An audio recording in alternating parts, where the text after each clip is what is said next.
I think I'm being hunted by something. I do what I usually do when I'm really nervous. I open up a bag of Whole Foods tortilla corn chips, and I start eating them, desperately and unconsciously. I heard a twig snap. Was that the crunch of a chip? I think not. I twist my head. I catch a glimpse of white hair and the whiff of strong perfume. Remember my elementary school mentor, Mrs. Gilman, the sweet elderly woman in the 1960s? Well, 40 years later, in 2006, she came back. She was now a zombie. Well, metaphorically speaking, she was a zombie. And she brought her friends with her, too, a veritable army of new mentors searching for me. Now, to understand how mentors were searching for me, I want to go back to 1995. Rachel and I were attending our first week-long Unitarian church camp at CBEC, and we were introduced to a man named James Ford, who was teaching courses on Zen Buddhism. Rachel was very interested in Zen Buddhism, and she sought out his teacher, John Tarrant, who was friends with a man named Stephen Mitchell, who was married to a woman named Byron Katie, who was traveling the world teaching something called The Work. Now, Rachel came home from one of those workshops with a book that would change my life.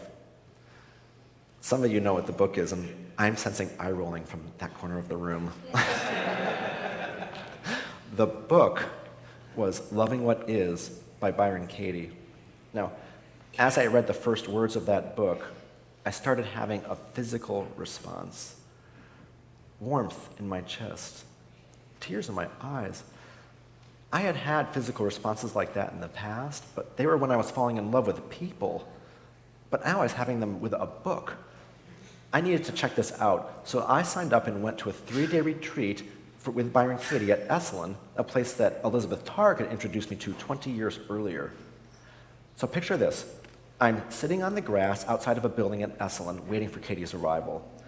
I seem to have gotten here not by a series of unfortunate events, but by a series of rather miraculous coincidences. They started with the teenage Fabio Jr. problem, which led to college interest in mysticism, which led to infatuation with Elizabeth Targ, which led to marriage to Rachel, which led to children, which led to the Unitarians, which led to CBEC, which led to James Ford, which led to John Tarrant, which led to that book by Byron Katie, which led to me sitting on the grass above the Pacific Ocean waiting for Katie's arrival, carrying a message to say hi to her from John Tarrant via Rachel. So, Katie comes walking by, and I introduce myself, and I give her the simple message. John Tarrant says hi.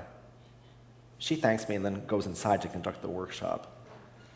I'm standing out here, and I'm having that physical response again. Warmth in my chest, tears in my eyes, and I'm getting it really strongly. I'm knowing in every cell of my body that I've just met an enlightened being, someone who's like those wise masters who had written the books I was reading back in Professor Gohegan's class. I just received unconditional love, and it is electric. I'm knowing that whatever Katie knows, I want to know it. So I go inside and I start my exploration in the work, which would give me a reason to live and a life I didn't even know was possible. Now, around the same time that my mind was getting remodeled by the work, another mentor found me, the Body Electric School and its incredible teachers. Now, even though the Byron Katie material had helped me to become more comfortable with being divorced and gay, I was still lagging behind. Can you believe it? Still lagging behind. Other guys who had come out in their 40s dived enthusiastically into the pleasures of their new life. Not me. I was not comfortable with the prospect of sleeping with men. This was a dilemma. I mentioned it one day to one of my colleagues at work. I know it's strange to talk to colleagues at work that way, but I do. And he said, well, you know, Rich, I've heard that the Body Electric School does amazing work helping people to enjoy physical pleasure. As I was leaving his office, I thought I heard him mutter a word, Dayenu. I turned around to look, but he was buried in emails. Hint number 1, Dayenu? Maybe I should try the Body Electric School? Nah. Then a week later, I'm at church here, and I run into this guy in the little hall out there, and I mention my dilemma to him, and he says, well, you know, Rich, I have heard that the Body Electric School does amazing work helping people to enjoy physical pleasure. What a coincidence. Hint number 2, Dayenu, maybe I should try the Body Electric School? Nah. Then, a week later, I'm at a friend's house at a party, and I'm introduced to a guy, and I'm doing my usual social networking. Oh, so what do you do for a living? And I receive an unusual answer. Oh, I teach for the Body Electric School, and by the way, we do amazing work helping people to enjoy physical pleasure. And by the way, Rich, Dayenu. Okay, enough, I get it. So I signed up for a Body Electric course. Now, notice only 3 hints. I was way ahead of my Jewish ancestors. Now, the details of my Body Electric experiences will have to wait for my second HBO series, Late Night. In the meantime, I can say that those experiences taught me to find the deepest joy in this physical body. And around the same time that Byron Katie found me in the Body Electric School, another mentor found me. This place, the Center for Spiritual Living. Now, it's not really surprising. Church is kind of a place where people go for comfort when they're upset, and I needed all of the comforting I could get. Now, I had been attending Unitarian Church since coming to Seattle.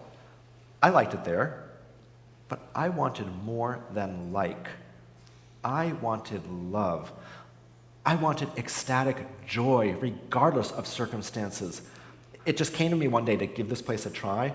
I walked through those doors, and I'm seeing ecstatically joyful people. And when they pray, I'm getting chills instead of cynicism. So I started taking courses here. I learned how to pray too. And, God was sidling up beside me again at that punch bowl, but instead of awkward, fidgety silence, we were flirting and getting to know each other. I had always seen myself as the hunter. I'm the guy who goes out to get what I need. No one else is going to do it for me. It turns out, though, that I was the hunted. Creepy. But, Mrs. Gilman and her allies were not chasing me to kill me. They were chasing me to give me something. And they weren't the only ones. I'm going to name my 3rd HBO series, The Searchers for Richard Snyder. Each episode will recount how everyone here, and so many outside of this room too, have chased after me to give me exactly what I needed. And after 10 lucrative and successful seasons, it will be made clear that the big Dayenu hint of the whole series was the message, Richard, love thyself. What a concept. I had heard it before. I had always avoided looking in here for love and joy. What was I going to find in here that would be as good as a soulmate or a powder ski day? But it's my 50th birthday celebration, and with that comes privilege. So, with the help of a little PowerPoint, I am going to do some self-loving work with all of you as my witnesses.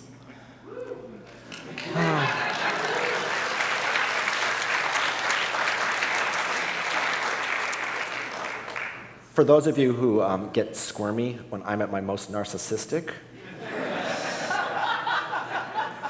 I have 2 words for you. Too bad. Fasten your seatbelts. This ride is about to begin.